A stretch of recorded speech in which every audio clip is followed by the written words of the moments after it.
As I'm praying to Swami, we'll start with our opening prayers.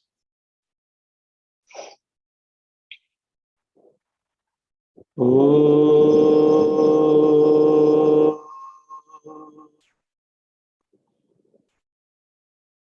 Oh.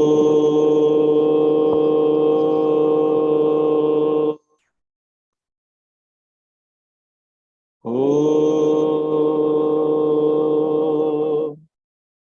Sai Vidmahe Sathya Dhimahi Tanna Sarva Prachodayate. Om Sai Vidmahe Satya Dhimahi Tanna Sarva Prachodayate. Om Sai Vidmahe Satya Dhimahi Tanna Sarva Prachodayate. Om. Offering my humble pranams at the lotus feet of our most merciful Mother Sai. Every week, as the challenge rises each time where we think everything is normalizing, and then the alertness and the concern grows when we hear of near and dear getting affected. All that we have that we could do at this point of time is to contemplate on Him. And I think this Satsangh series is just that which gives us what I would call a quick charge to last the week, to keep in touch with Him always in every moment as we cross each week. And each week, our gratitude for being in the era when He walked amidst us and continues to be in us is something that keeps me in awe. And as the series goes, what started off to bring His gems to address us, we have yet another gem who is here today. Of course, I refer to the alumni of the Sri Sathya Sai Institute of Higher Learning, who journey through their learning days, not just going through education in the Sathya Sai institution, but evolving into wonderful human beings, representing the mission of Sai, the message of Sai. We have yet another gem with us today, Brother T S Ramakrishnan, who's a member of the Puttaparthi Mandir Bhajan group and also the Sundaram Bhajan group. Of course, he is an alumnus of the Sathya Sai Higher Secondary School and also the Sathya Sai Institute of Higher Learning. He has had multiple opportunities to sing in the divine presence of Swami. Brother Ramakrishnan currently lives in the Netherlands with his family and is an active member of the Bhagwan's organization there. He has worked across multiple international corporations and now works in a leading logistics service company. And the biggest introduction that I can give you is all we did was just to try and tell Swami that we have come, please get seated. And we shall start with wonderful, soul-stirring bhajans that gives you the instant connection to Him. We just had a sample of that, and I'm going to request Brother to start off with a bhajan and take us, and let's see what Swami has in store for us today, the mantra for the week, to tide over the week, and to take that baby step in this journey of trying to be a good Sai devotee. Sai Ram, over to you, brother. Om Shri Sai Ram. Om Shri Sai Ram.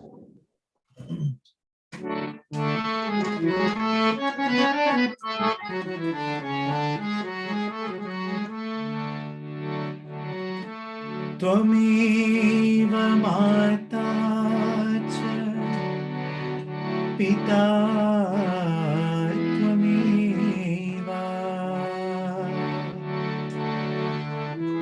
tvameva bandhuscha sakha tvameva tvameva vidya dravidam tvameva tvameva sarvam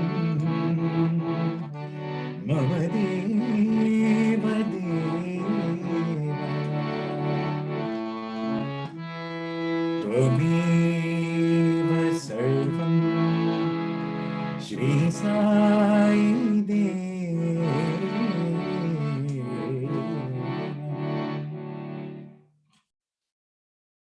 Offering myself the divine lotus feet of our greatest and ever-loving Lord, who's not only our mother, he's a father, he's a friend, he's everything. It so happened that a couple of days back, there was a sudden phone call on okay, brother, there is an opportunity that to speak, to share your thoughts on Swami. It was like a connect coming through. And I've always believed that we are always selected and we can be part of his mission only and only if he wills. And I've never, I assume, or I hope I've never wasted an opportunity or not paid attention to opportunity. And there are numerous stories that I've heard about how important these opportunities are. I'm reminded of a beautiful incident that happened when one of those darshans in the afternoon in Prashanthi Nilayam. So typically Swami comes out generally. So yeah, nobody has been able to actually pinpoint and tell what time Swami comes out in the morning or the afternoon. But there is a general window that the devotees expect Swami to come out of the Mandir into Prashanthi Nilayam. There are some days when Swami very he tries to come out early, much earlier, and he tries to catch. There's always he catch you napping. That happens. It's always there. It was one such a day when Swami just decided to come out much earlier than he normally comes out. So there were some boys who were just entering the mandir for darshan, and the moment they start hearing the music, darshan music, they rushed and they sat. There were only a few boys, probably only one line or two lines of boys. The rest of the boys were still coming from the hostel, and they were sitting there for the darshan. And Swami very nicely was walking towards. He first started coming through the ladies' side in Prashanthi Nilayam, and he started walking this way towards the boys. And there is that white marble space where the boys sit. So as Swami was walking, one of the boys noticed that there was a twig, a small piece of wood that's lying right on the place on Swami's path. It's lying right in the center, with every chance of it hurting Swami's foot. So now, then that brother then passed on information to the others, and then there was a bit of commotion. And the commotion was about, okay, we need to pick that up, otherwise it is going to hurt Swami's foot. And then arguments started, okay, who will go and pick up? And then they were kind of weighing the pros and cons. And all this has to happen in a few seconds because Swami is already almost towards the boys. So they were in a couple of dilemmas in their mind.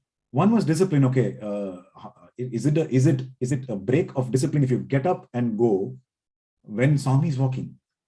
The other issue, more tactical issue, was that the boys were not sure whether the twig was actually more towards the ladies' side or towards the boys' side. So then there is two tactical issues to handle. So amongst all this confusion going on, Swami almost walking towards the twig. It's like a thriller movie where you're waiting for the suspense to happen. And you can imagine Swami walking and boys commotion and nobody knows what to do. Nobody knows how to act. In between all this commotion, in a splash, there's a small bird. I think it would have been a pigeon.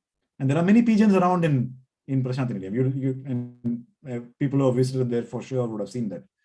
The pigeon flies fast, picks up the piece of twig and flies away. And then Swami comes close to the boys. And Swami asks them, do you think I need you to do my work? I can get it done with a pigeon. If there is an opportunity that is presented to you, you do not take it. The loss is only the person who does not take the opportunity. Swami's work will go on forever. Now, if I had told Brother Sathya that, no, I'm busy, I'm not able to do this, I'm sure that there would have been somebody else who comes and addresses this session. So this session and this satsang will go on because it is Swami's work done with the right spirits. It will go on. And if I didn't make it, I'm the person at loss. And I hope that point has been driven on me multiple times. And instantly I said, I will do this. I want to do this.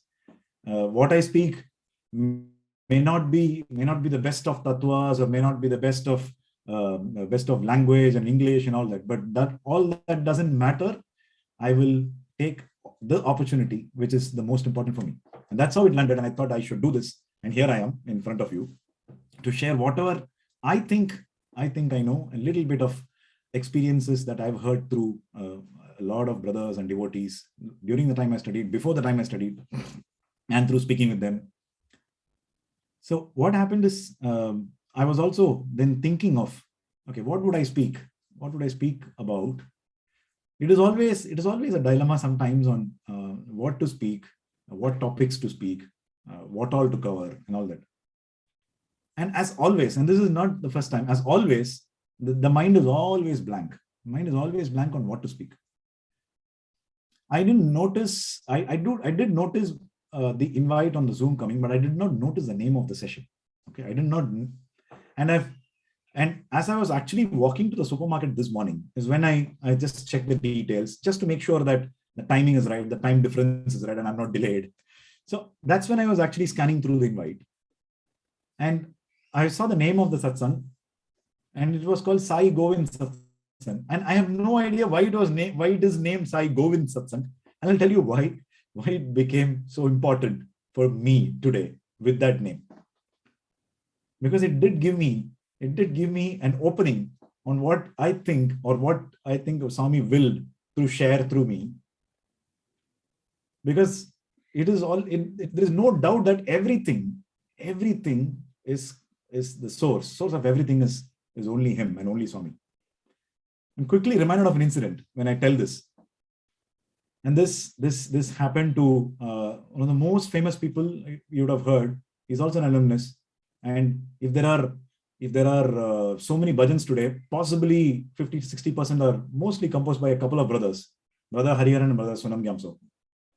So this is an incident that Brother Sonam Gyamso narrated to us. And it happened to him. So it so happened that he was in the hostel, and those were the days when there are not so many bhajans, and boys used to compose bhajans almost every day, new bhajans, and then they used to sing. So one of the brothers actually had written a couple of lines, and that he had some he had some good poetry that he wanted to compose it as a bhajan, and he had given this to Brother Sonam. He wrote it and gave to Sonam, saying that, brother, if possible, please do compose this, please put a tune, and if possible, please offer it to Swami in any of the bhajan sessions. Brother Sonam accepted it, but for some reason he forgot about it. He forgot about receiving the lyrics. He had kept it aside, thinking that he'll do it later. Possibly I'll do it later. After so many days, there was a bhajan session, and in between the bhajan session, a new bhajan was sung. And Brother Sonam loved that bhajan, actually. Somewhere in between, he realized that this was the lyrics that was sent to him, that was given to him. Now, what had happened is that the brother who gave it to Brother Sonam kind of realized that he was not composing this. And then he approached somebody else who composes, and that person composed the bhajan, and they sang it in front of Sonam. Instantly, there was so much of remorse inside Brother Sonam, saying that he missed the great opportunity of doing this, and it is not supposed to be done that way. And he wanted to apologize. He wanted to apologize to Swami, saying that, Swami, this was originally given to me. I did not compose this. Somebody else has done it. And he wanted to apologize. Now, that was the first thought that entered his mind. The second thought that entered his mind, as a musician, and it's fine, it's quite natural. As a musician, and as a great musician, the second thought entered his mind, saying that if I had composed this, probably a better tune would have come. Okay, slight ego. And then Swami walked close to Brother Sonam and he got up to apologize to Swami. Again, the first thought was apology. And he spoke that apology, saying that, Swami, my apologies. I was supposed to compose this bhajan. It did not happen. It is, I should not have been doing that. As Brother Sonam was speaking this, the second thought again appeared in his mind, saying that if I had composed this, a better tune, a better raga could have come out. Now imagine that it's only a thought in his mind. He has not told this to Swami. Now the moment that thought appeared in Brother Sonam's mind, Swami suddenly said, hey, and Swami stopped him right there. Swami said, even if you had tuned, the same tune would have come. Even if you had tuned, the same tune would have come. That's when Brother Sonam realized that he and indeed he is the source of everything. I'm sure you all want to know. You're probably inquisitive to know what bhajan or which bhajan was that, and that was this one. Tere siva prabhu koi nahi hai, tujhko mera pranam, tujhko mera pranam, o Sai Baba, tujhko mera pranam. So that's the bhajan. That's the bhajan. So it's so beautiful that the next time we sing this bhajan, we should be reminded of two things. One is that Swami is the source of everything. Second, that do not ever waste an opportunity, because the loss is only yours. Now coming back to where I started, Sai Govind Satsangh. The moment I saw Sai Govind Satsangh, it instantly gave me that opening, like I said. And it gave me what I think I should speak about. And that starts probably, there is a prelude to that. There was a time when all the boys were sitting for darshan and Swami came out, and probably the people sitting in the front were, I guess, would have been only school students, 8th, 9th, 10th, 11th. I think the maximum seniors there in that lot at that point in time would have been maybe second year undergraduates or third year undergraduates, not even postgraduates to my knowledge. So they were sitting. And there was a VIP who was there to have Swami's darshan that day. And Swami comes out and Swami is introducing the boys. And Swami always has this, he has very nice way of doing this. And he came and said, do you know what these boys are studying? They are MS students, Masters of Science. Now, imagine the boys were sitting there, were 8th standard, 9th standard in schools, higher secondary school. That's it. Maximum third year of undergraduation, not even post-graduation. Now, Swami is talking about Masters of Sciences, which is beyond post-graduation, PhD, etc., etc. Now, all those boys, they started doing this. They were feeling very proud. Wow, Swami is telling that we are MS students. They were so proud about themselves. And then the VIP left. After some time, Swami walks back to the same lot of students. And Swami said, do you remember how I introduced you? How I introduced to that person? Then everybody said, Swami, MS students. Do you know what is MS? Swami. The boys who knew about what MS is, they said, Swami, Masters of Sciences. Swami said, chi, not Masters of Sciences. Swami said, you are March, September students. Everybody was thinking, what is March, September student? Swami said, you all will write exam in March, fail, write supplementary in September, fail, write supplementary in March, fail, write supplement in September. Punarapi jananam, punarapi maranam, punarapi jananam, punarapi maranam. And the cycle goes on. Swami reminded that your purpose of being here is not to be a March, September student, but actually to be a Masters of Science student. And Swami reminded them.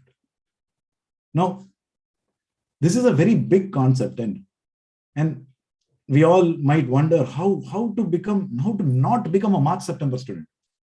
How to not become a March, September student. As that thought comes is where Sai Govind Satsang comes again. We are, as family, I was born and brought up in Kerala, in India, south of India. So we, at a very young age, we were fortunate enough at a very young age to be introduced to Swami's fold and be part of the bhajan sessions in the Thrissur Samiti, which is in the center of Kerala, which is near Kochi. So we used to go there very regularly. And there used to be a song that used to be sung before the bhajans there. And that song instantly attracted all of us. And that song, actually, when we got to know later on the roots of that song, on how that song was composed, when was it composed, who composed it, we actually got to know that it was composed by by another famous person who has composed so many other bhajans. He's from Kerala. He's called Alapi Haridas. Alapi Haridas sir. Alapi Haridas sir led the tune for it, but the lyrics was written by someone else from Kollam. And it was written when the other person was traveling to Puttaparthi with Haridas sir. And that person has never seen Swami physically till then. And it was his first journey towards Swami, to physically see Swami. And it is so interesting that the lyrics of this is literally and figuratively is also a journey towards Swami and towards not being a March September student. And with Swami's grace, I will try to go through that beautiful song, stanzas in that song, and maybe go through the meanings, and let us see what other connected incidents from Swami's devotees' experiences come through. That song goes like this, and now you will know why Sai Govind inspired this session. The song goes like this.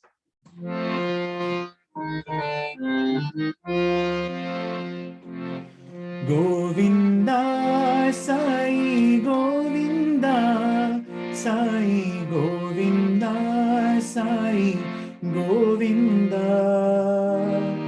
Govindan Tirupathiye Vaazhum Govinda, Sai Govinda. Now you know why Sai Govind was so important. The song starts Govinda, Sai Govinda. Sai Govinda, Govinda. Govindan Tirupatthiyil Vaazhum Govinda, Sai Govinda. You say Govinda, Sai Govinda. Now, there's nothing but Swami's miracle, right? With Swami, there are no coincidences. That's what I believe. There might be some things that we believe are coincidences, but actually Swami is choosing to be anonymous there. And he's allowing us to think that it is a coincidence. There are no coincidences. Everything is a miracle. So Sai Govind, Govinda, Sai Govinda, Govindan Tirupatthiyil Vaazhum Govinda, Sai Govinda. So that person starts a song with Govinda Sai, and he says, it is the Sai I'm referring to as Govinda, who lives in Puttaparthi. Now I'm reminded about an incident that of Professor Kasturiji, when it was probably a time when there were no books about Swami. It was probably at that point in time. And then there was one of the discourses where Swami is saying, when somebody asks you, where does God live?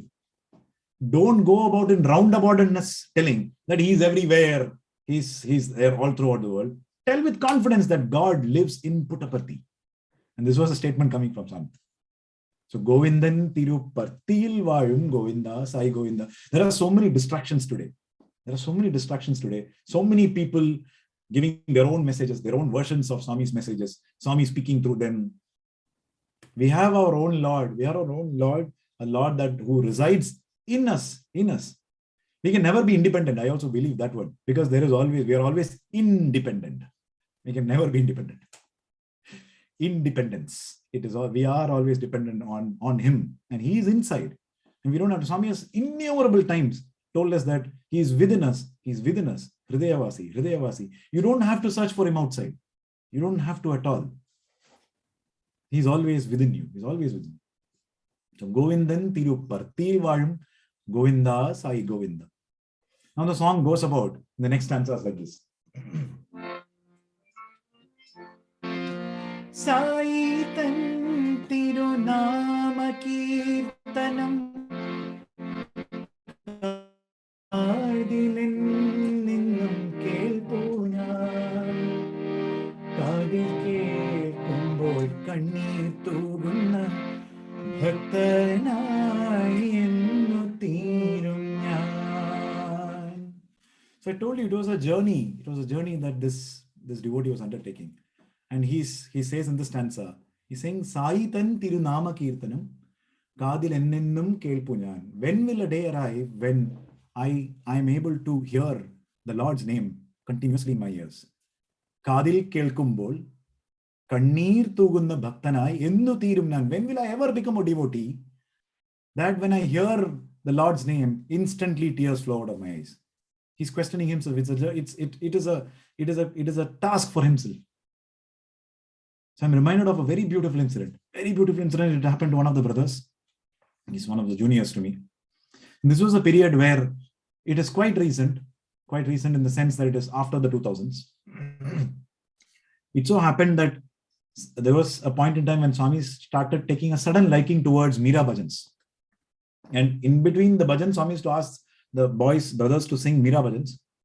And there was one of the brothers, one amongst the few, whom Swami used to always ask, sing a Meera Bhajan, sing a Meera Bhajan. And then Swami started insisting, sing a new one every day. And then it was a period when these boys started running out of stock.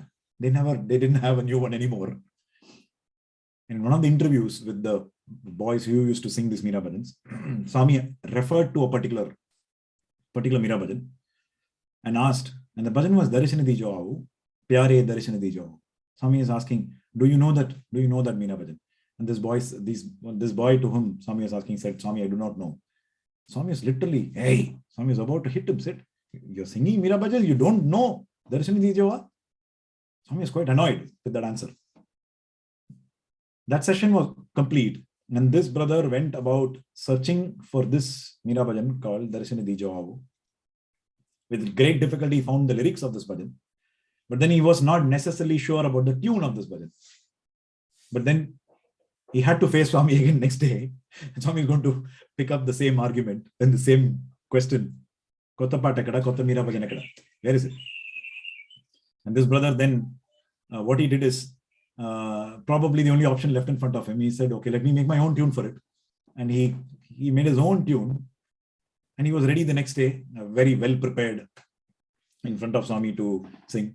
And as expected, Swami comes and Swami asks for the new bhajan. And then he was prepared. Then he just took the harmonium, started singing the bhajan. Swami is listening. Swami is listening throughout the bhajan. And if I'm not wrong, this also happened inside the interview room. His brother was singing this bhajan, and I'm sure you would have heard it. Darshan dijo pyare darshan dijo jal bin kamal chand bin rajani aise tum bin soni sajani. It was Meera's pangs of devotion, pangs of separation from Krishna, saying that she's not able to have the darshan of Krishna. So that song had a lot of melancholy in it. And Swami was listening, and after listening, Swami said, this bhajan, this tune is nice, kani devotion ravatledu. The devotion is not coming out. Then this brother, what he did is the next day, or probably a few days after that, when Swami again asked for this bhajan, this brother started singing, and he was trying to emote. He was probably not getting it. He's trying to emote with all the mono-acting mimicry, all the skills coming into his face. He's trying to emote a lot of devotion.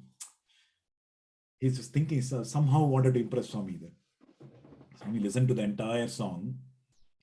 And then Swami said, "Nee actions chala bagundi, kani devotion ravatledu." Your actions are very beautiful, but the devotion doesn't come. And then this brother gave up, said, "Swami, Pad Namaskar, I am doing what I can do best." Then Swami started narrating the occasion when Meera actually sang this bhajan. When she actually sang this bhajan. And Swami said she was suffering from so much of separation, of not being able to see Krishna, and not being able to have his darshan. And she was probably not being let. And most of us know her life story, when she was kept away from having the darshan of her Lord. She was not allowed to go to the temples of Krishna, and in Chittorgarh. And there was periods where she somehow managed to get there. And that's when she started singing this. And Swami was explaining that towards the end of this bhajan, I guess there is a line like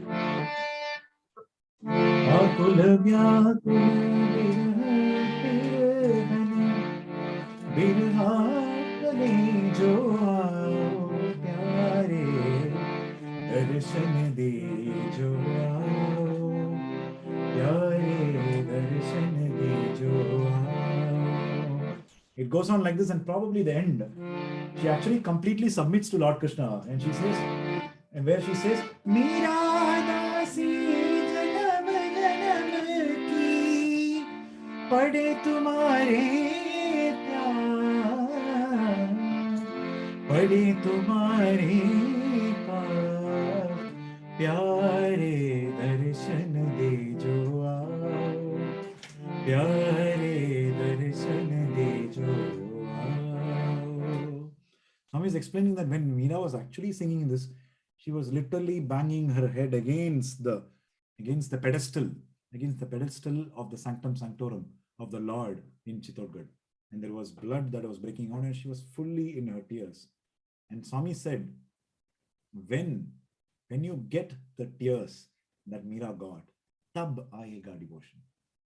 That is what you should aspire for. Saitan Tirunama Kirtanam Kadilennindum Kelpunan. When will I ever become a devotee that I hear his name always? And when I hear his name, tears instantly come through my eyes. And Swami gives the method to achieve it. Aspire to become like Meera. And when you become like Meera, when you get the tears from your eyes, that is what I call devotion. So that was the first lesson that this devotee gets. It's a very nice song. How this goes, it actually picks up from the last line of the previous stanza and the next stanza stands. Then the previous stanza ended saying that Kadil endindum kelpuya, Kadil kelkumbol, kannir tuguna bhaktana ennu thirumya. The next two stanzas goes this way. Kanniril mungi kolmayir kondu tannathan ennu paadum njan, tannathan paadi piyusham kudichenne ennu marakkum njan. It goes, Kanniril mungi kolmayir kondu tannathan ennu paadum njan. Will a day ever arrive where I am drowned in tears, and the song of On Your Praise unknowingly, automatically comes from my mouth without thinking? Will a day ever come like that? Another incident that I'm reminded about through this stanza is again happened to one of the students, and that student had lost his father at a very young age, and his mother, this probably with a lot of difficulties she went through, and somehow managed to get an admission in Swami's institutions. And this brother probably joined in Vrindavan, if I'm not wrong. And it so happened that after a few days of him joining there, he was probably diagnosed with an infectious disease. Do not remember what that, but it was infectious. And then the staff in the hostel, including the warden, made a decision that a right decision is what you should say, because it's community living, and it's probably that it cannot spread to the other boys and the others in the hostel. And they requested this brother, and they called his mother and said, you have to take your son away, and if he is cured, he can continue studying here. Now, and what happened is this mother, with so much hopes, with so much difficulties, she had let her son study in Swami's institutions, and she was instantly seeing all her dreams falling apart in front of her eyes. At that point in time, when they were home, she probably did not know how to react to this news. And what she did is, and she does not know what that disease is, and she does not know what is the next step. How can she make her study outside in another institution where it can be so expensive? That's kind of dilemma, and that's kind of the issue that she had in front of her. But she did not make any other reaction except actually running inside her puja room. And this mother is not a person who who has musical knowledge. She's not a person who's a bhajan singer. She's not a person who can compose songs. She goes inside the puja room, and instantly in front of Swami's altar, inside in their house, she starts singing a bhajan. A bhajan automatically comes out of her. And it's interesting probably to know what's that bhajan is. And that bhajan was composed at that point in time by that mother of a person who's not a musician, who's not a bhajan singer. And this is the bhajan that she sang in front of Swami then.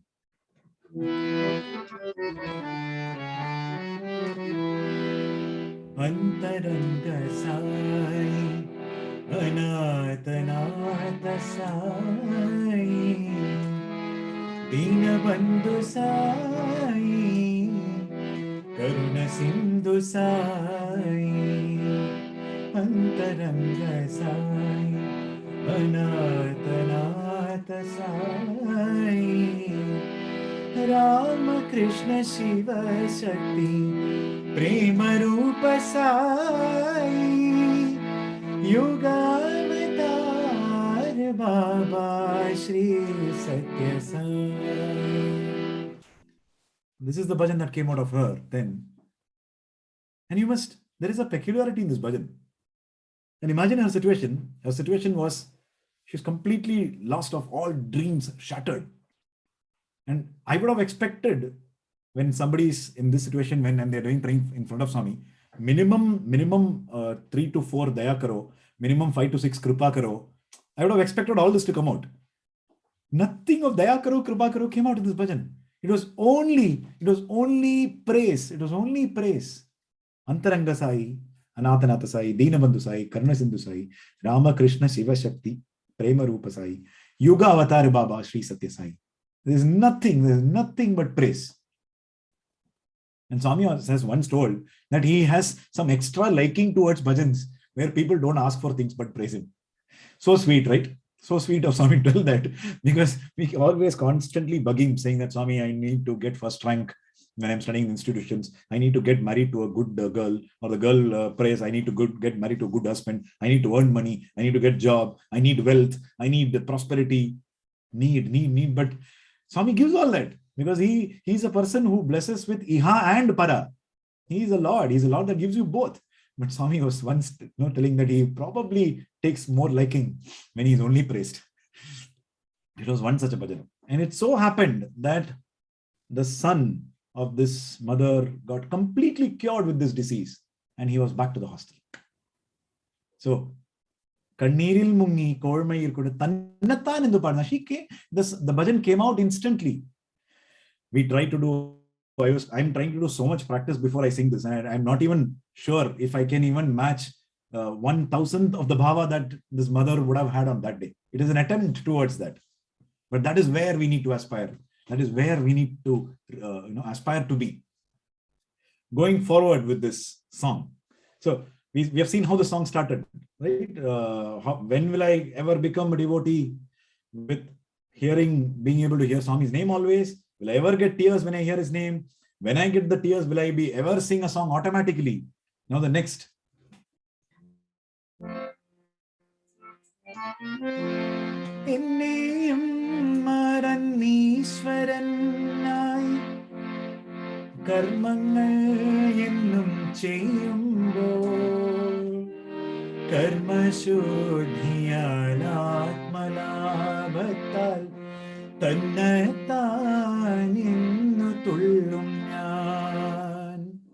So he next says, Enneyum marannu Ishwaranai karmangal ennum cheyyumbol, will there ever be a day where I forget myself and I do all the seva for you, my Lord.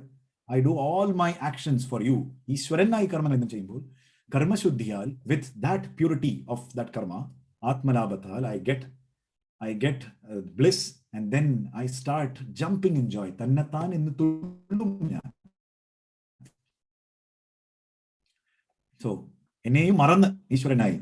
ego. No, that's the biggest problem that all of us have. All of us have this problem. And Swami has very nicely given the full form of the word ego, E-G-O. And Swami said EGO, ego means ejecting God out. Ejecting God out. So if you have ego in mind, then you have ejected God out. And that's not the path. That's not the path to actually not become a March September student. As far as you have ego, you have ejected God out, and you continue to be a March September student. So you should forget the I and do the karma. Ishwaranai karmangal endum cheyyumbol. Karma shuddhiyal atmalabhathal tannathan entullunna. I'm reminded of a very beautiful incident on how actions can become when you do it for Swami. So once bhajans were going on, and there was the great santur player, Pandit Shivakumar Sharma, who had probably performed the previous day, and he was there present for the bhajans. And in between the bhajans, Swami walked towards Pandit, and Swami asked him, how are my boys singing? How are my boys singing? And Swami is so nice, no? He likes to take pride. He likes to take pride with his children, because he's a mother, and he'll do that. And that was yet another opportunity for him to do that. And obviously, Shivakumar Sharma said, Swami, they are singing so beautifully. They're singing so beautifully. I've never heard such voices like this. Yeah. It is like this. Shivakumar, how many hours do you practice? You play so well. How many hours? He said, Swami, probably I practice more than I sleep and eat. That is what I do. Oh, that is why you are so perfect. Swami is telling you practice so much, and that is why you are so perfect. Very good, very good. But my boys, poor boys, they do not have time to practice Shivakumar. They have to go to the hostel. They have to go through all the timetable, college, study hours, games. इतना busy timetable में थोड़ा भी time नहीं है उनके पास practice करने के लिए. Still they are singing so nicely, no? And Shivakumar Sharma had to agree. Yeah, yes, Swami, they are, without practice, they are singing so nicely. Then Swami said, do you know why it is so nice? Do you know why it is sounding nice? Because they are singing for me. They are singing for me. That is why it is sounding nice. It gets amplified, it gets multiplied by anything. Swami used to say one very nice story which happened to Birbal and Akbar. Sorry, Tansen and Akbar. Mian Tansen, the greatest, one of the Navaratnas of Akbar's court, and the great musician. So it seems when Akbar and Tansen were actually going through the forests somewhere, and they often make these trips when Akbar always asks Tansen to sing when he goes. And Tansen was singing, and somewhere in between the journey, they heard a distant voice from somewhere inside the forest. They did not see who that person is. And that was so nice that Akbar asked the chariot to be stopped, and he got lost in that voice entirely. Entirely, he got lost in the voice. Tansen instantly realized who that was. It was Sant Haridas, who was actually singing that. And then once they came back to the palace again, Akbar said, Mian, I have to tell you something. Please don't mistake me when I tell this. You sing so beautifully. You're such a great musician. There's no doubt about it. Your musical capabilities are probably not challenged at all. Next to none. But nothing, when you sing, it doesn't move my heart as much as it moved today when we heard that voice in the forest. I don't know why it is. Then Tansen said, I probably know the reason why it is. Because मैं गाता हूं जहापना, मैं गाता हूं दिल्ली की बादशाह के लिए. I am singing for the king of Delhi. मैं गाता हूं दिल्ली की बादशाह के लिए, पर वो गाता है दुनिया के बादशाह के लिए. He is singing for the Lord of the universe. That is the difference. That is the difference. That's why it moved you, and that's why it doesn't move me when I sing. So I would like to take this opportunity to narrate a very a personal episode that happened to me when I was studying in Swami's institutions. Like Brother Venkat said, I had the opportunity to study, luckily, fortunately, from the school in the 11th standard in Satsangh Higher Secondary School, and then in Vrindavan for my BCom honors. So as I joined, when I joined, I took the group that was Commerce, Accounts, and Accounting Economics. That's the group I chose. And the reason why I chose that was I was always interested in science, but then I chose that because I was told, somebody told me that it's probably you stand a greater chance to get placed if you choose that group. because the demand is higher for the science group. So my only wish was to be a student. It did not matter what I studied. It just did not matter. Okay, so I chose that. And I joined in the 11th standard, and it went through. And somewhere down the line, I realized that all the subjects probably were, I was never a bright student, and I don't think I'm still that. It doesn't matter anymore.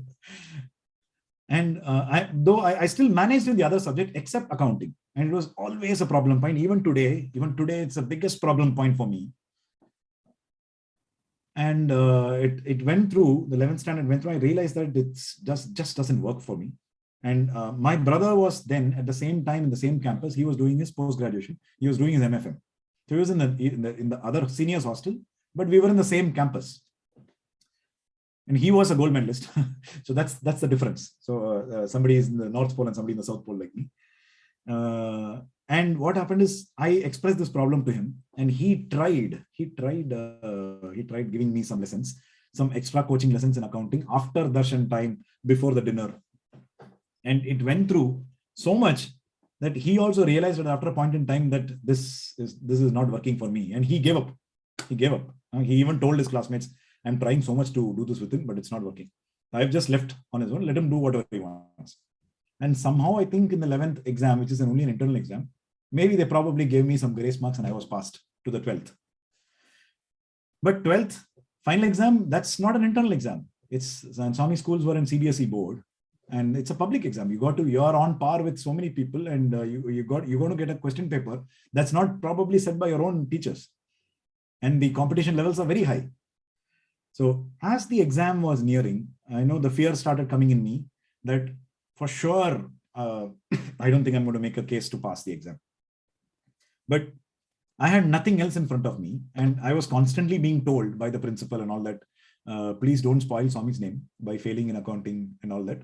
We have got a very good reputation. Please don't spoil. You don't create a new reputation for us. And there was so much pressure on me that I didn't know what to do. Everybody had actually given up. And I thought that there's only one way now. And what I used to do is I used to wake up earlier. You're allowed to wake up in the hospital from 3 o'clock in the morning. You're not allowed to wake up before that. You're supposed to get good sleep. And 3 to 5, till we go for Suprabhata, we get time to do some studies. So what I used to do is to wake up early and actually write all the sums with their answers multiple times in the form of mugging up accounting problems. And it is of no use. All of us know that it's of no use because it's all about logic. You need to know the logic because somebody changes one number here and there. I don't know the answer, right? But like I said, there was no other way, no other path in front of me. And I resorted to that path that was there. And I thought nobody saw this. I thought, inverted commas, I thought nobody saw this. And the timetable for the exams came, and accounting was the first exam. Wow, what a scenario, right? For me, it was the first exam, right? And I went into the accounting examination hall. And even as I was entering the hall, Ramakrishna Reddy sir, who was teaching me, who was our accountancy teacher, told me, remember what I told you, right? Don't spoil Swami's name. Okay, so, but it was a time, no? It was a time like a fool's paradise, right? It was nothing to lose for me. I took it with a laugh, actually. So I went into the exam, and you get time to read for 10 minutes the paper before you actually start answering it. So I opened the paper, I was reading it.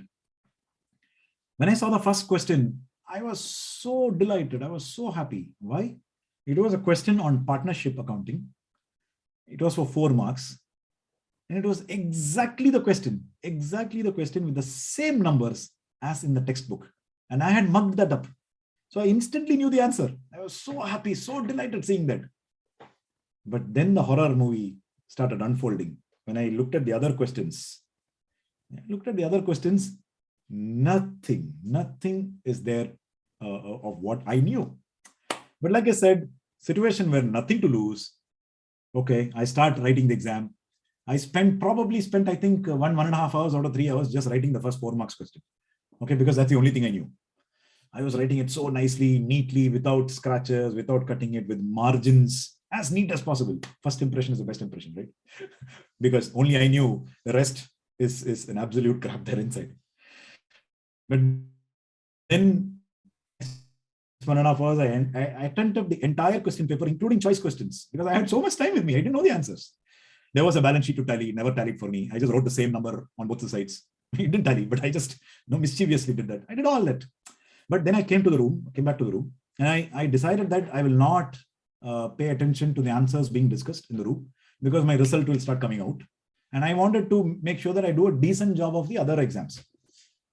But there was another brother in my room who was the topper in the class for accounting, and he had done the exam so well. He was so excited that he came inside the room and started telling out the answers. And then as he was telling out the answers, my result also came out. And I realized that every answer except the first one is wrong. The first one is correct. Every answer is wrong. Okay. So, but I still kept my spirits up and go through the other exams. And I decently fared in the other exams. Then come admissions for Satsangh Institute of Higher Learning for BCom Honors.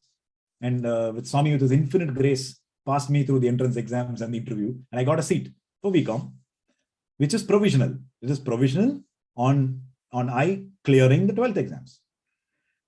Now, somewhere and vacations are April and May, and June the institute opens again. Somewhere towards beginning of May or middle of May, I realized this is going to be an issue, and I'll not continue. And let me take an opportunity to go join Vrindavan early. And whatever it is, 10 days, 15 days as the last days of my life as a student, let me go and enjoy it. And I asked my parents, sought their permission. I went and joined the hostel early. And it was very nice, and I was so lucky then. And within 2 or 3 days of us joining there, Swami asked the warden, any new students who can sing have joined. And I was so fortunate, Swami selected us. There were 3 of us only in that batch, and Swami selected all of us. And within 3 days of joining, I started singing for the bhajans.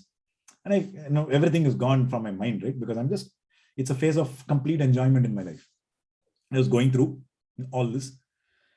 31st of May, 1999, it was Buddha Purnima.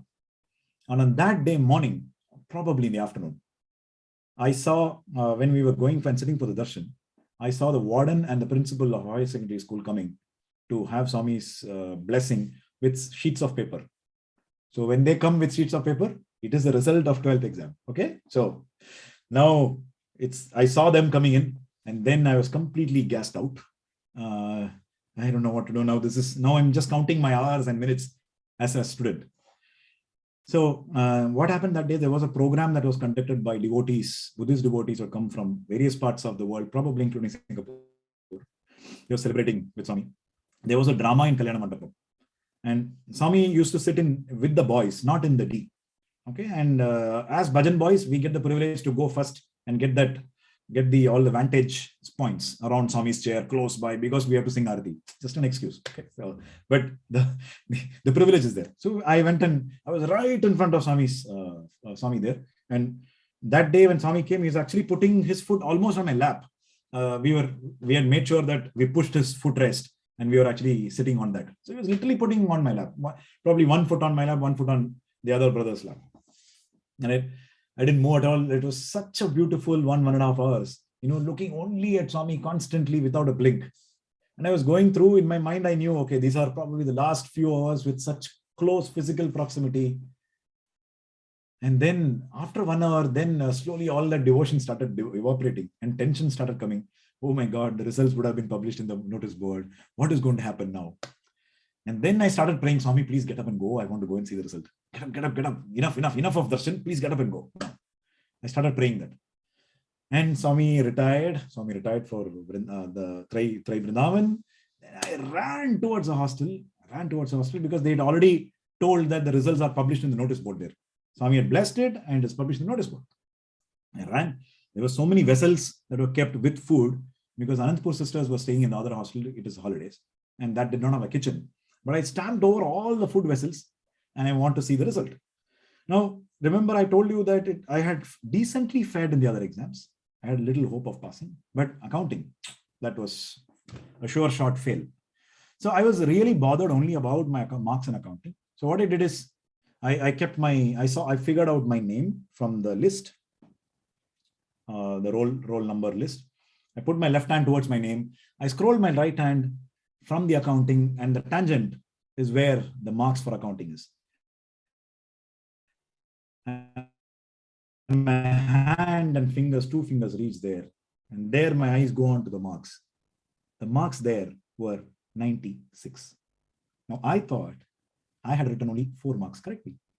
And internally, I was always feeling that I should not be the one causing bad name for Swami. I should not be the one. So let me do this for him. Let me put all the effort for him. I thought nobody was noticing. But then the marks there was 96. He took away what I thought is correct, but he gave everything else. And the marks were 96. And the total marks, I didn't have highest in any paper, but my total was the highest in the class. It has never happened in the history of my life that I came out first in the class. So that is how it gets multiplied. It really gets multiplied. He gives it at the right time. He gives it at the time that only he knows that it is right. And it's not you that you don't know. You might think this is the right situation, but no, you must just leave it to him. There is a very nice song that Swami sings before, Satya Dharmamu Shanti Premalato. Satya Dharmamu Shanti Premalato. Ni Nitya Jivana Yatra Saginchu Jiva. And he sings that Yatna Prayatna Umanava Dharmamu Jayapajayamulu Daiva Dinamu. Yatna Prayatnam. This is your duty. Jaya or Apajaya, win or failure, it is his grace. Now, if you do that for him without expecting a result, for sure, he will give the right result at the right time. എന്നെയും മറന്ന് ഈശ്വരനായി കർമ്മങ്ങൾ എന്തും ചെയ്യുമ്പോൾ കർമ്മശുദ്ധിയാൽ ആത്മലാഭത്താൽ തന്നെത്താൻ എന്ന് തുള്ളും ഞാൻ. I'll go through the song, rest of the song quickly. We're also running out of time a bit. We're not running out of time, huh? So just go. We're not running out of time. So long way. തന്നെത്താൻ തുള്ളും നേരത്തിനുള്ളിൽ സായി എന്നു കാണും ഞാൻ. ഉള്ളിൽ കാണുമ്പോൾ സായി പാദത്തിൽ ഉള്ളലിഞ്ഞു നമിക്കും ഞാൻ. Now, at the time when I am jumping with joy, തന്നെത്താൻ തുള്ളും നേരത്തിനുള്ളിൽ സായിയെ എന്നു കാണും ഞാൻ. When will I ever see the Sai that is in me? This is a very consistent message, right? From the beginning, he's always talking about Sai in me only. Okay, it's very, very, very important, very consistent message. Ullil കാണുമ്പോൾ, when I see that Sai inside me, I will take all the refuge and bow at his lotus feet. Will I ever do that? Will I ever be able to do that? That's the next path. Now, all this is being written and composed when this person was in a bus journey towards Parthi. And he was not literally in a journey towards Swami. He was actually figuratively in a journey towards Swami. He was moving away from an MS student to what is actually that he needs to be.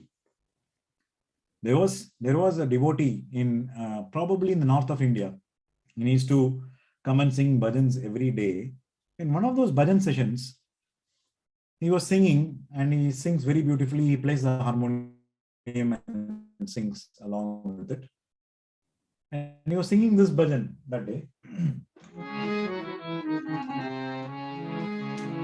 Partishwari Jaga Janani Jaya Jaya Jaya He Sai Janani Partishwari Jaga Janani Veda Kalamai Devi Bhavani Nada Vidyamai Narayani Karuna Sadani Karuna Mahima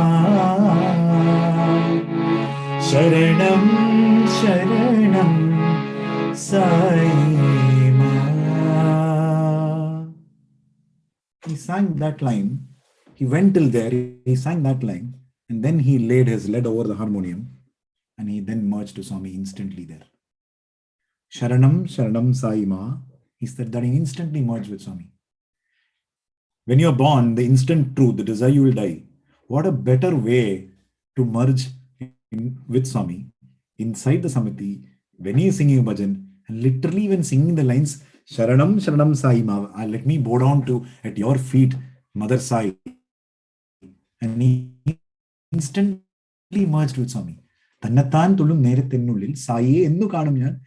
ഉള്ളിൽ കാണുമ്പോൾ Sai Padatil Ullalinju Namikina. Will I ever merge with his lotus feet?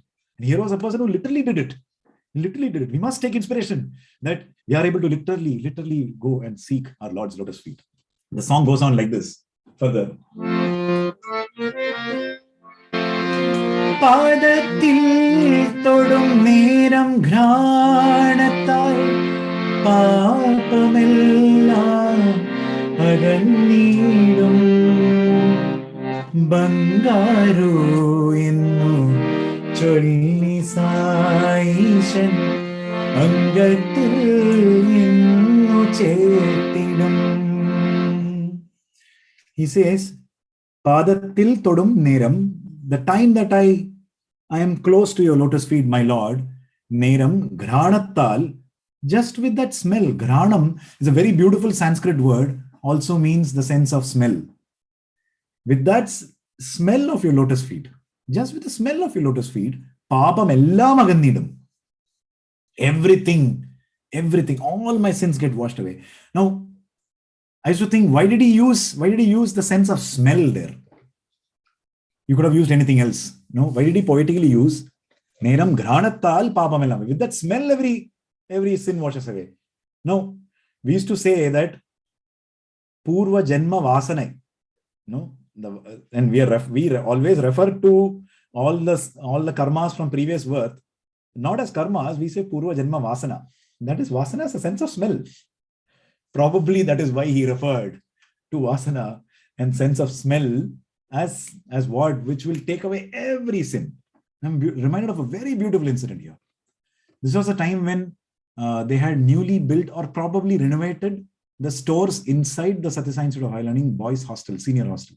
There is a stores inside the hostel where boys can go and purchase all their daily needs. They don't have any necessity to go out. Everything is available inside.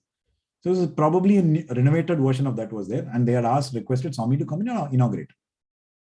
Swami had blessed to come. Swami arrived at the hostel, and inside the stores, only the boys who were doing the seva there inside the stores and the teacher in charge was allowed to be inside. The rest of the boys were outside in the other places in the hostel. Swami straight went inside the stores for inauguration, and Swami, the boys requested Pad Namaskar with Swami, the boys who were doing seva there, and Swami granted them, and one of the boys went first with the Pad Namaskar, and he started doing Pad Namaskar, but he did not get up. He did not get up, and he was lying there.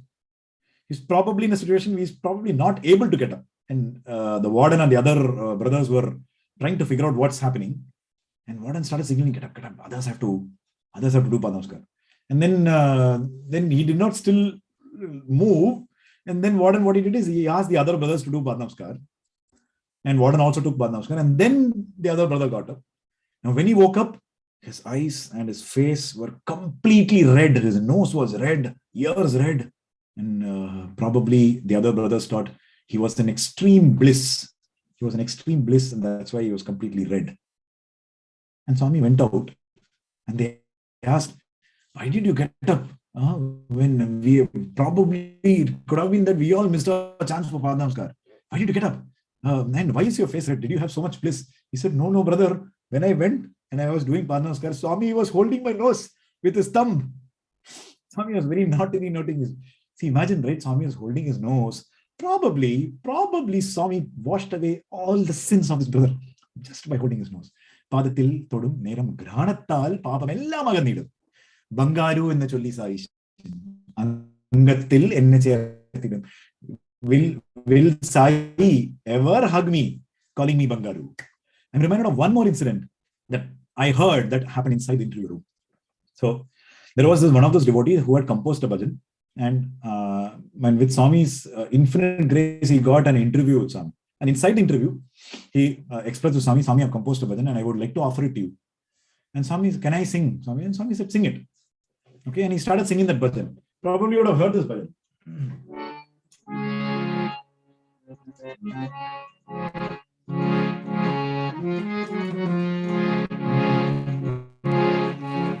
I'm going to sing one line, that bhajan, which is most important here, okay?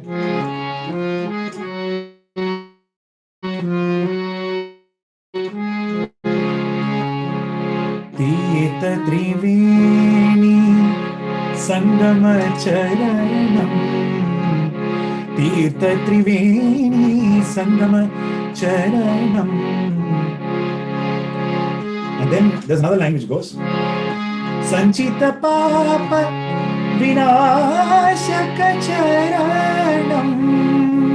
The two important lines in this bhajan. Okay, Tirtha Triveni Sangama Charanam and Sanchita Papa Vinashaka Charanam.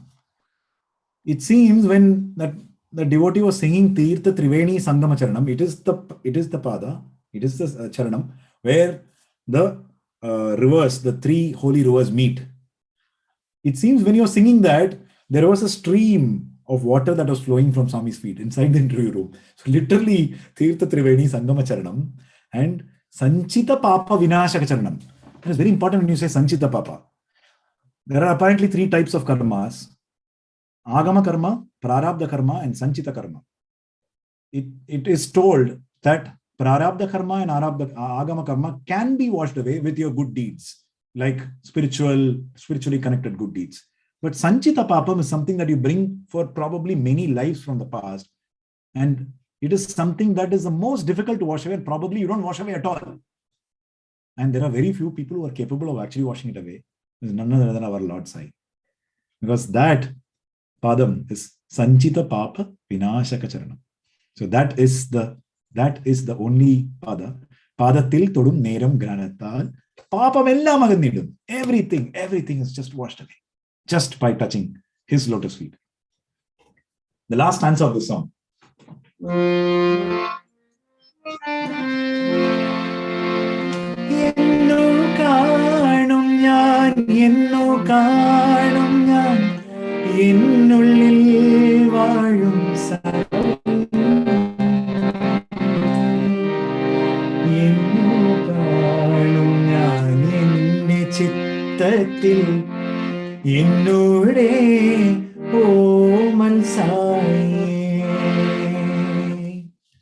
When will I ever see the Sai who's in me?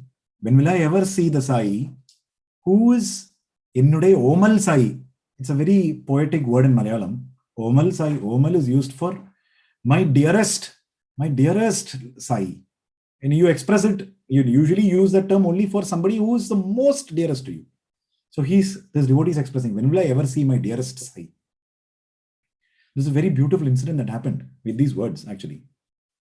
So there's some of the boys who are standing inside Trai Vrindavan, and Swami came out of Trai Vrindavan going for darshan. What happened is there are some birds, there are a couple of deers and some other animals inside Trai Vrindavan always. Swami came out.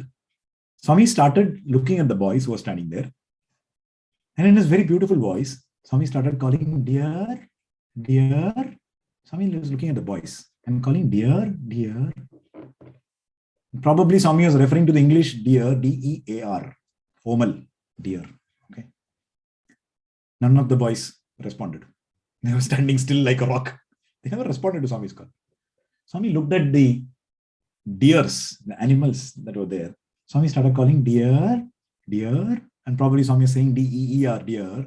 Instantly, those deers came running towards Swami. They started, very close, and they was very close to Swami. Swami came near these boys, and he said, the four-legged deer responded to my call, but the two-legged deer did not respond to my call.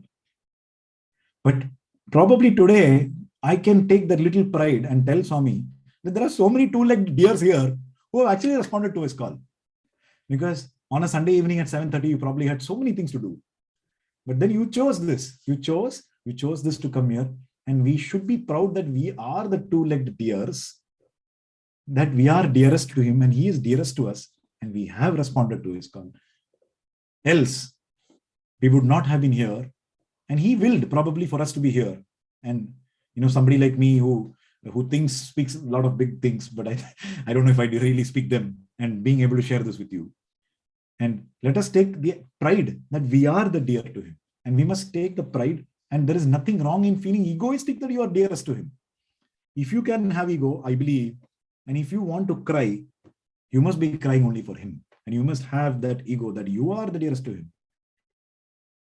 You are his property. And he always says that. And that is something that we should take with a lot of pride. Now we started this journey being an MS student, March, September. Hopefully this is a prescription that is given, is to probably be from an MS to go somewhere else. And what is that somewhere else? There's another beautiful incident with which probably we'll close this. So it happened to another student who's studying MBA. It happened to him. So it was probably inside the Bhajan hall that this happened. So Swami is sitting there. Swami came inside the Bhajan hall before the Bhajan, maybe. And there was this boy who had not probably done so well in his MBA exams. Okay, he's not sure, and probably he knows that he will fail the exams. Next to him was a probable gold medalist for that batch, for MBA, in his own batch.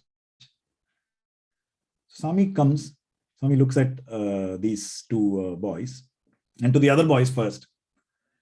Swami asks, and I think not in this occasion, probably in a previous occasion, Swami asked these boys, what is the full form of MBA? And the boys have responded, Masters in Business Administration. And Swami said, Adhikadu, if you don't behave properly, it is not Masters of Business Administration, it is Mad Boys Association. So let's not be Mad Boys Association. So that Swami has given various definitions. So to this, brothers, what happened is, Swami came and told that, MBA result has come to these boys, to these two. And Swami looked at the boy who had done very badly. Swami looked at the boy and said, you have 5 on 5, grade point average. And the boy who was expecting a gold medal, Papam, you failed, is what Swami said. But this was completely a contradicting message for both of them, as Swami told. And these boys went back to the hostel to see their actual results published there. And it was actually the opposite of what Swami said. The boy who had expected gold medal had actually got 5 on 5, and the boy who had expected to fail, failed. This boy who actually failed, I was wondering why Swami said that, I have 5 on 5. The next day, when this boy was again sitting, Swami came again, and Swami asked, Kya hua, result dekha? It was like rubbing salt on the wound, right? Already you gave hope saying that you got 5 on 5, but you actually failed. And Swami is coming and asking, did you see the result? He said, Swami, I saw the result. 5 on 5, right? Swami is asking him, almost teasing him, rubbing salt on the wound. And Swami said, and this boy said, no, Swami, I failed. Swami, ayyo, papam, you failed? Oh, very bad, very sad. And Swami asked him, what is the full form of MBA? Then this brother had doubts what full form to tell, because you got to be careful, Swami, because once Swami has told MBA means Mad Boys Association or Masters in Business Administration. He was not sure what to tell. But he gave the definition of Masters in Business Administration. Then Swami said, no. It is not Masters in Business Administration. MBA means M for mind, B for Baba, A always. Mind on Baba always. In that you have a gold medal. He failed. So MBA, mind on Baba always. From being an MS student, probably if we follow this prescription, we can become MBA students. Mind on Baba always is what we probably need to aspire, pray to our beloved Lord to bless us, to become, help us through this journey, get there and be part of Him forever. Jai Sai Ram. Sai Ram, I need to do this before we open up for others to also maybe share anything that they would like to do. So one is kindly sing the Triveni song fully, and then sing the whole Malayalam song fully, start to end, if you can. If you're okay. I actually forget the starting of that bhajan. My apologies. I forget the starting of the bhajan, actually. If any of you remember the Tirtha Triveni, the starting of the bhajan. I forget the starting of the bhajan. Then let's go with the full song that you use. I'll sing the Malayalam song. If anybody If any of you are getting the sound of it, let me know.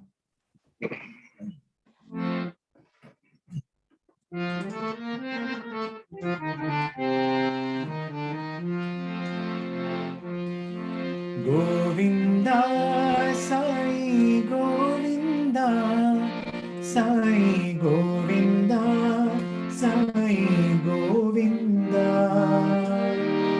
Govindan Tirupatiyil vaazhum Govinda, Sai Govinda, Sai tan തിരുനാമകീർത്തനം കാതിലെന്നും കേൾപ്പൂ ഞാൻ കാതിൽ കേൾക്കുമ്പോൾ കണ്ണീർ തൂകുന്ന ഭക്തനായി തീരും ഞാൻ കണ്ണീരിൽ മുങ്ങി കോൾമയിൽ കൊണ്ടു തന്നെത്താനെന്നു പാടും ഞാൻ തന്നെത്താൻ പാടി പീയൂഷം കുടിച്ചെന്നേന്നു മറക്കും ഞാൻ എന്നെയും മറന്നീശ്വരനായി കർമ്മങ്ങൾ നിന്നും ചെയ്യുമ്പോൾ കർമ്മശോധിയാനാത്മലാഭത്താൽ തന്നെത്താനെന്നു തുള്ളും ഞാൻ തന്നെത്താൻ തുള്ളും നേരത്തിനുള്ളിൽ സായിയെന്നു കാണും ഞാൻ ഉള്ളിൽ കാണുമ്പോൾ സായി പാദത്തിൽ ഉള്ളറിഞ്ഞു നമിക്കും ഞാൻ പാദത്തിൽ തോടും നേരം ഘ്രാണത്താൽ പാപമെല്ലാം അകന്നിടും ബംഗാരോ എന്നു ചൊല്ലി സായിശൻ അംഗത്തിൽ എന്നു ചേർത്തിടും എങ്ങോ കാണും ഞാൻ എങ്ങോ കാണും ഞാൻ എന്നുള്ളിൽ വാഴും സായി എങ്ങോ കാണും ഞാൻ എന്റെ ചിത്തത്തിൽ എന്നോട് ഓമൻ Sai.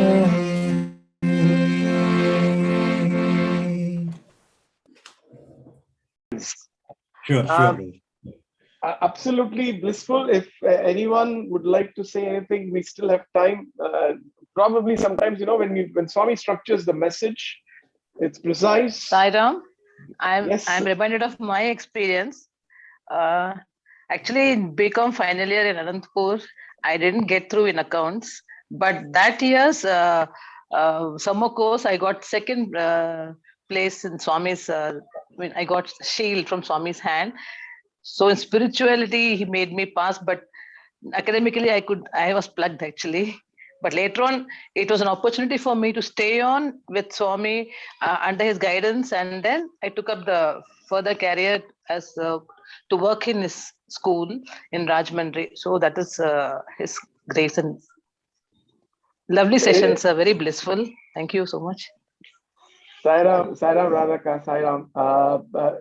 Swami, you don't have to pass to be a teacher. You don't have to pass to be an inspiration, but he passes you, and you pass on that inspiration that you got. Right? It's passing it on. He got you the result to move on, and you have done that journey to continue to be a teacher principal, if I'm not mistaken. Right?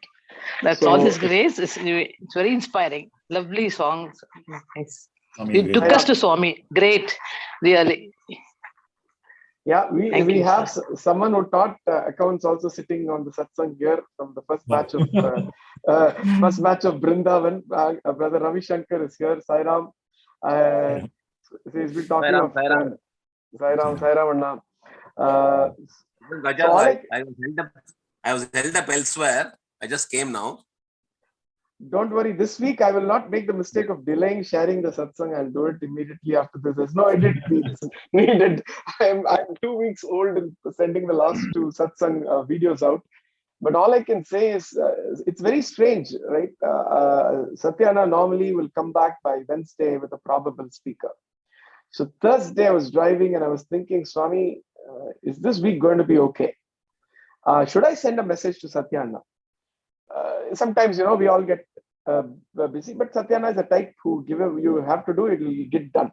Nothing came. I said, why don't I trust Swami to make sure that it will happen? I just told myself, I'm not going to message him. But Friday morning, I should get the message. So he's messaged me Thursday night when I've gone to bed, where he's messaged that the speaker is 99% confirmed and I will let you know who the speaker is.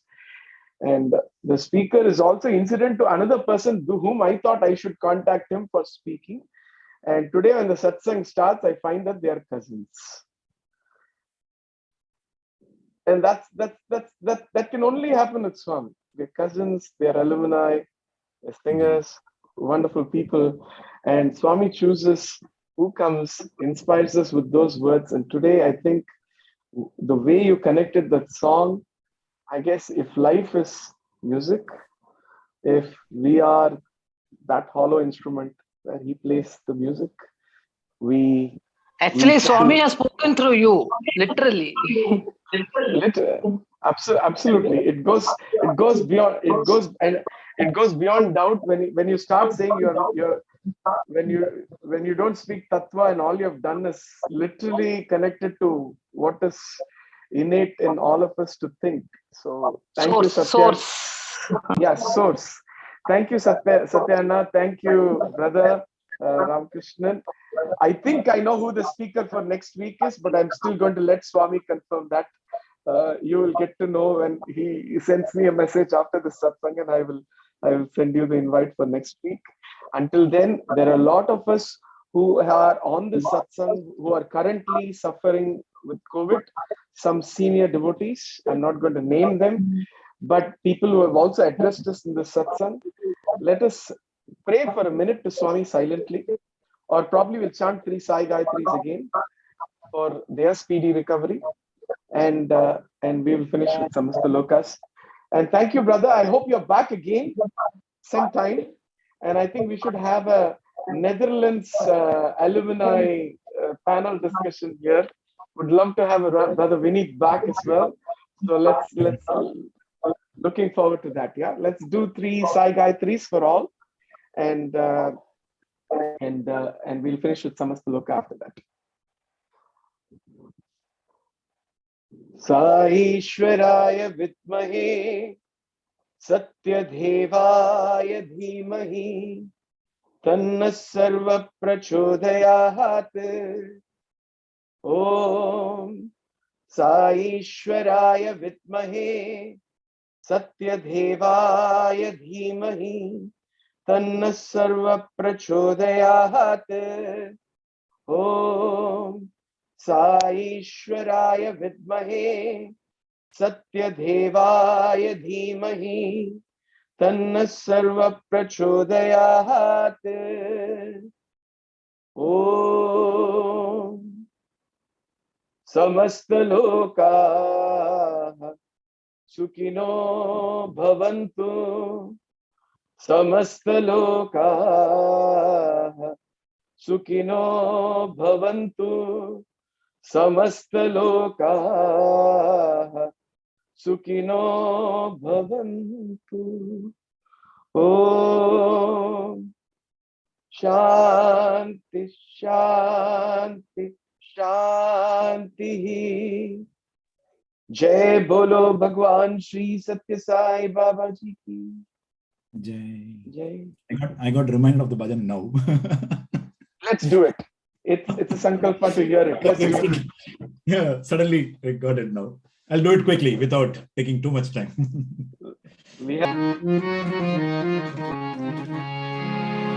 Charan kamalam bhajore manasa.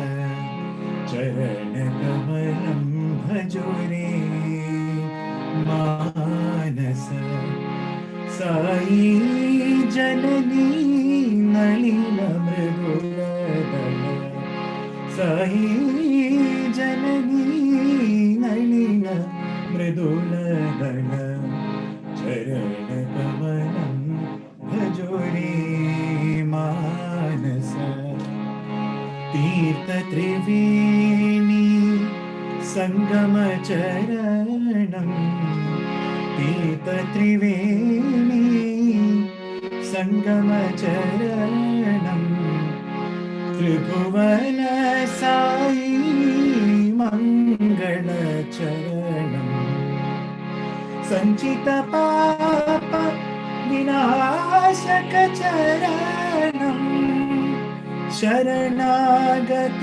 परिपालित चरणं शरणागत परिपालित चरणं चरणकमलं भजोरे मानस. Aha, Adbhutam. Thank you. Stay blessed. And hoping to have you, probably should have you and your Anna as well on a one live session. That will be amazing. Let's pray this Sankalpa. When it happens, it will happen. Sai Ram. Sai Ram.